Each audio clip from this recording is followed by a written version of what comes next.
sekarang gara-gara membela istrinya caci makinya baik. Ayah kepingin jadi imam sholat tapi ayah nggak punya ilmu. Mungkin karena keimanannya kurang.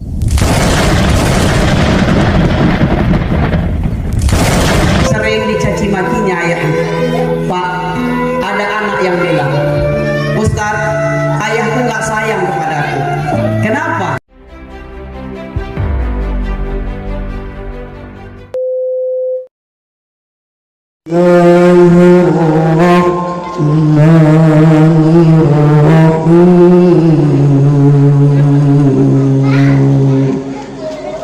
لقد كان لكم في رسول الله أسوة حسنة لمن كان يرجو الله واليوم الآخر وذكر الله كثيرا ولما رأى المؤمنون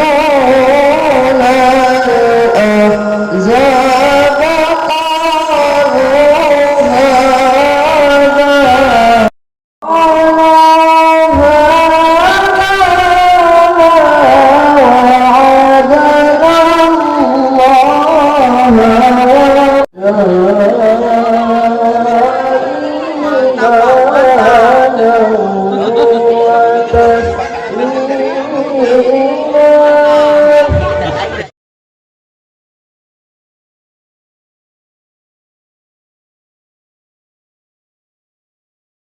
رجال صدقوا ما عاهدوا الله عليه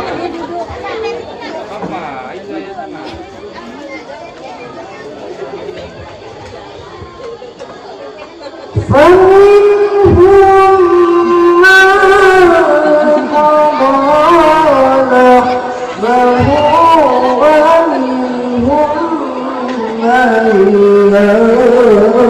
ينتظر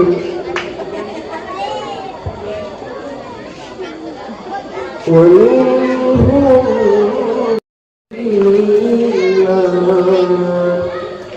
صدق الله العظيم.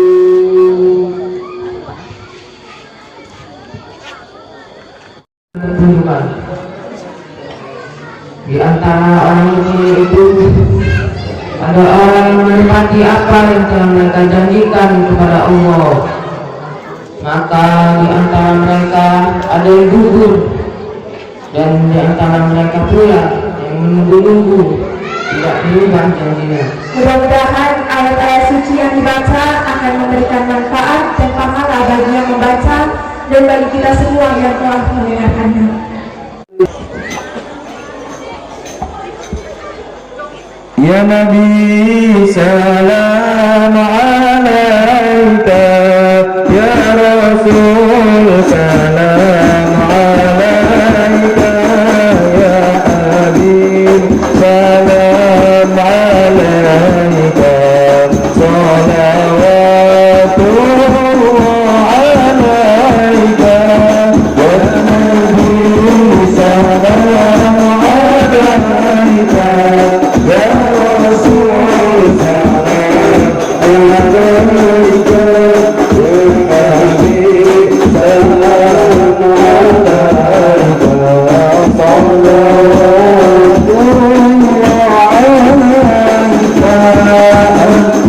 Habib salam alaika,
few moments later.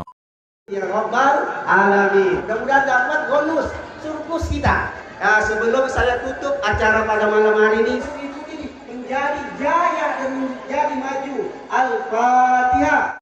Allahu Akbar, Allahu Akbar, Allahu. Assalamualaikum warahmatullahi wabarakatuh. Alhamdulillahilladzi arsala rasulahu bil huda wa dinil haq. Allahumma shalli wa sallim ala sayyidina Muhammad wa ala ali sayyidina Muhammad. Malam hari ini belum sempat hadir. Pada malam hari ini mungkin ada kesibukan, kita doakan mudah-mudahan ke depan dilonggarkan oleh Allah Subhanahu wa taala. Kemudian yang lagi sakit ataupun mungkin karena halangan yang lain, kita doakan sama-sama mudah-mudahan diangkat Allah sakitnya, segera diberi kesembuhan. Dan juga bagi teman-teman yang belum bisa hadir di masjid yang kita cinta ini, mungkin karena keimanannya kurang, mari kita bersama-sama mendoakan saudara-saudara kita ini untuk datang ke masjid. Saya juga mengucapkan banyak terima kasih pada panitia yang telah merancang acara ini.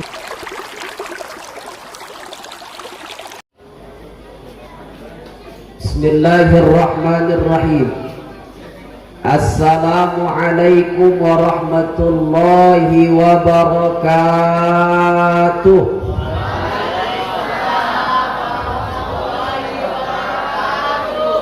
Alhamdulillahilladzi anzala al-Qur'an hudan lin-nasi wa bayyinatin minal huda wal furqan.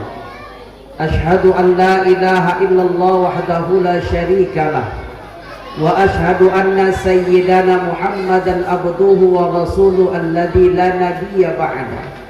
Thumma qala Allah ta'ala fi kitabihil karim. A'udzu billahi minasy syaithanir rajim. Bismillahirrahmanirrahim. Wa innaka la'ala khuluqin 'adzim. Thumma qala Rasulullah sallallahu alaihi wasallam, innama bu'istu li utammima makarimal akhlaq. Sadaqallahul adzim. Yang sama kita ta'zimi Bapak Kepala Unit Riset yang hadir di tengah-tengah kita pada malam hari ini. Jauh beliau dari istrinya, 4 bulan berpisah.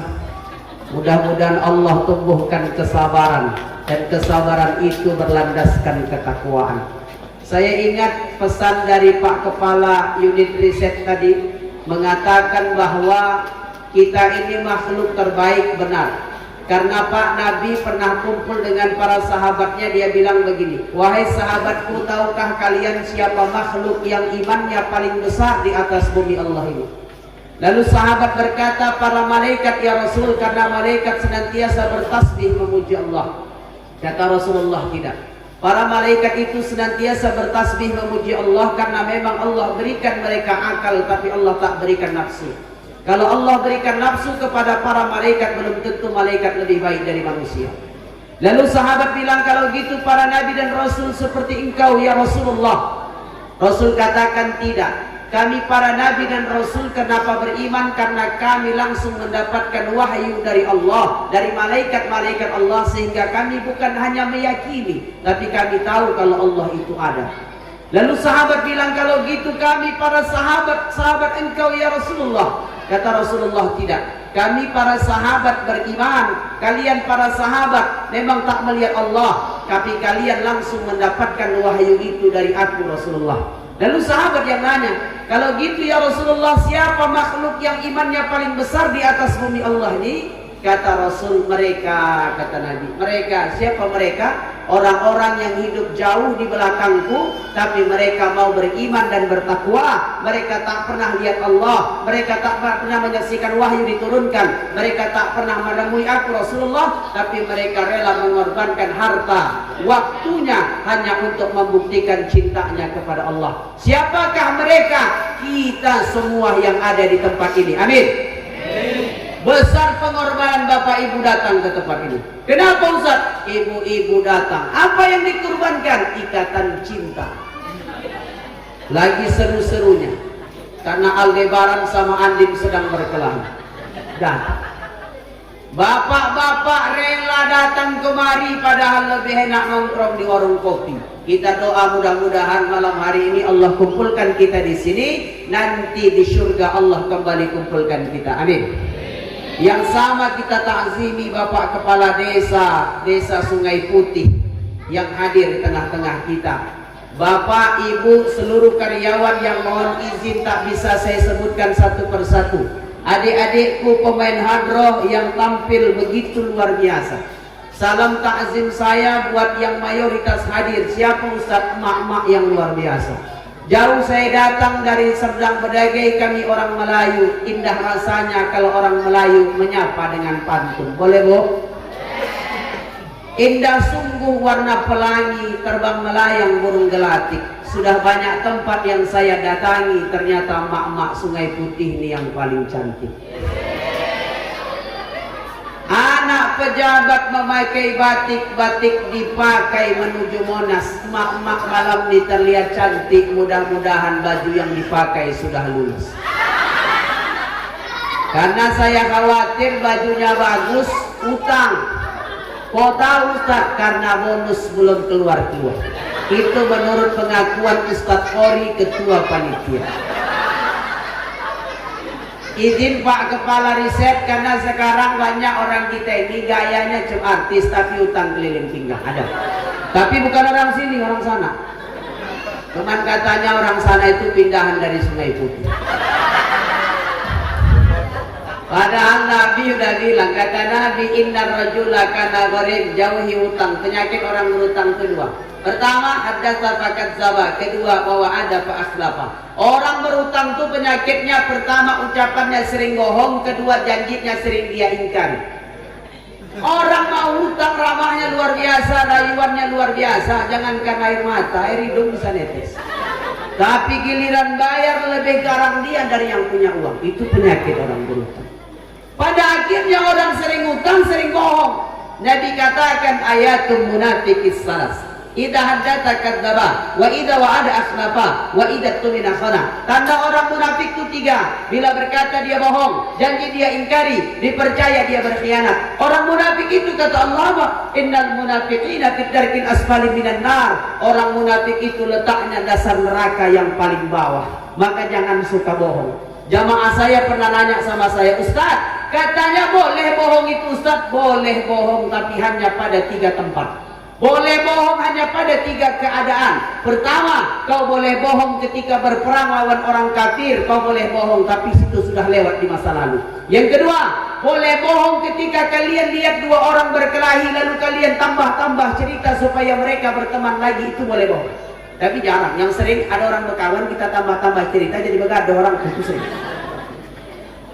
Ketiga, boleh bohong ketika kita menyenangkan hati istri. Suami menyenangkan hati istri itu boleh bohong. Wah, makanya saya sering bilang sama jamaah saya, bapak-bapak yang sudah lama berumah tangga, mungkin ibu cantiknya sudah tidak seperti muda dulu, mungkin badan ibu bodinya sudah tidak seperti muda lagi, tapi bilanglah dia cantik agar menyenangkan hatinya, bapak tak dianggap berdosa. Makanya kalau ibu-ibu dibilang cantik sama suami jangan senang dulu, mungkin suami ibu jamaah saya. Yang paling sering Ustaz terjadi apa? Paling sering terjadi suami masak, istri masak, masak tuh capek, betul Bu? Capek Pak, capek bapak kerja, capek juga ibu masak. Belanja setengah jam, ini masih belanja Pak, belum gosip. Mak-mak sekarang kesempatan belanja, kesempatan gosip ada Pak. Tuh, tetangga beli NMAX aja yang mikirkan angsurannya dia ada. Ada. Belanjanya setengah jam, gosipnya 1 jam, ngerajang bawang, ngerajang cabai, ngerajang tomat, kadang-kadang tangan ikut teriris. Masak 1 jam, 2 jam, capek Bu. Dihidangkan, suami pulang dihidangkan.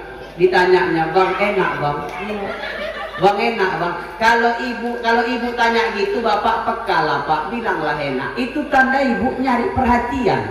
Sebenarnya kalau mau tahu masakan enak atau enggak enak, Nggak perlu ditanya. Kalau mau taunya, sebenarnya nggak perlu ditanya. Tengok aja sisa nasi dikirim. Kalau habis enak, kalau tak habis tak enak. Tapi suamiku Ustaz mau enak nggak ada sisanya, berarti lubang sampah. Tapi kalau ibu nanya enak bang, bapak rasa bang.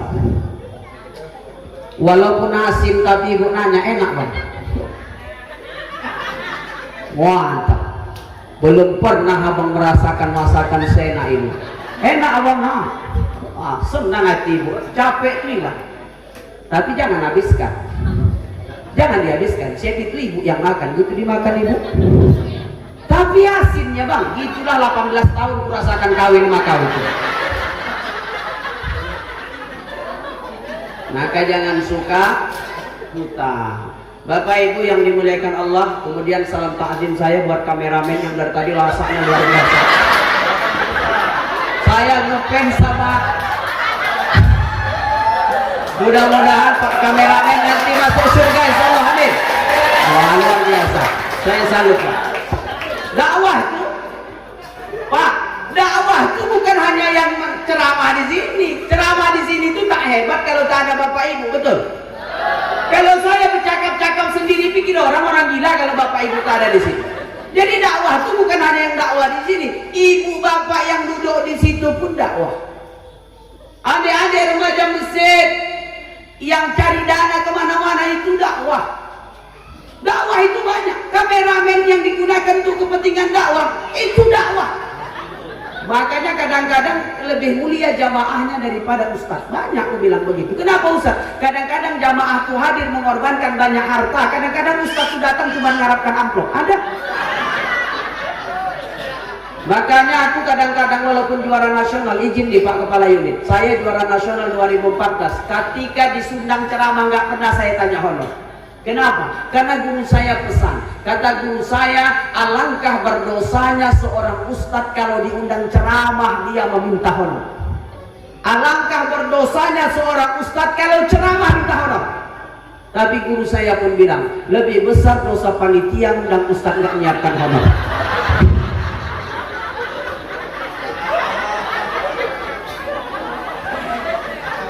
Maka mudah-mudahan baik kita semua yang datang ini hadir dengan keikhlasan. Bapak Ibu yang dimuliakan Allah, kalau kita cerita Rasulullah, kita berceritakan tentang kemuliaan akhlak, betul Bu? Nah ketika kita cerita akhlak, kita belajar dari Nabi, bukan hanya dia lahir 12 Rabiul Awal, lahir pada tahun gajah 571 Masehi dari seorang ibu bernama Aminah, bukan hanya itu. Tapi kita cerita bagaimana mulianya akhlak Nabi. Hablum minallah, hablum minan nas.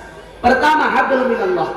Nabi itu Pak dijamin masuk surga, tapi ibadahnya semakin ditingkatkan walaupun sudah dijamin masuk surga. Nabi Muhammad SAW dipastikan Allah masuk surga, tapi coba lihat rasa cintanya kepada Allah jauh lebih besar daripada cintanya terhadap dunia. Nah kita yang kadang-kadang belum pasti masuk surga, kita yang gak ada jamin masuk surga, kadang-kadang ibadah aja malas. Masjid dekat rumah tapi nggak mau datang sholat jamaah. Makanya ada pepatah bilang, kalaulah sandalmu jarang di masjid itu musibah besar. Kalau hilang di masjid itu musibah kecil Pak, tapi kalau jarang di masjid itu musibah besar. Kadang-kadang azan di masjid, jangankan yang rumahnya jauh, yang dekat aja nggak datang. Tapi kalau sempat kepala desa yang ngomong pakai mikrofon masjid, Bapak Ibu yang mau dapat beras PKH datang ke masjid, jamin aku datang ramai. Kita ini kadang-kadang untuk dunia berlebihan, betul Bu? Ibu-ibu, jujur saya tanya, mana lebih banyak duit pengeluaran untuk dunia, untuk sedekah apa untuk dunia? Untuk beli bedak apa untuk infak? Beli bedak. Beli bedak 350 sepasang sanggup dia beli. Bedak apa Ustaz? MS Glow 350. Ustaz kok tahu, aku pun beli juga. Makanya mak-mak sekarang banyak mukanya putih-putih, glowing, tapi tangannya hitam kayak pantat kuali. Kadang-kadang mak-mak nih ya Pak, Kadang-kadang banyak cantik tapi menipu. Kenapa menipu? Saat mukanya glowing tapi kena hujan luntur.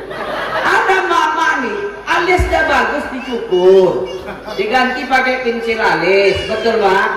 Pergi undangan kemana Ustaz? Patung buka. Pergi dari rumah. Rupanya lewat Lampung Karet. Gerimis. Mau cari teduhan nggak ada.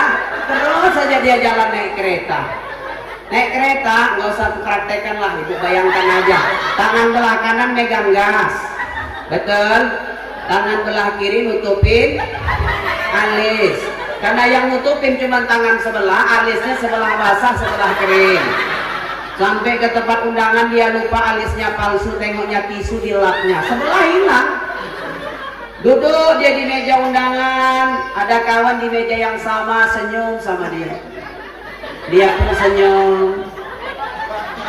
Kemudian tengoknya di cermin, alisnya cuma sebelah pingsan. Bu, ibu cantik untuk dunia dan hanya sementara, betul Bu? Kalau untuk dunia yang sementara saja yang terbaik kita korbankan, kenapa untuk akhirat ketika tempat kita berpulang kita tidak siapkan bekal yang sebanyak-banyaknya? Jujur ku tanya, kalau andailah malam ini ada kota infak dijalankan panitia, ibu bukalah dompet, ada 4 lembar duit ibu di dompet, 100.000, 50.000, 20.000, 2.000.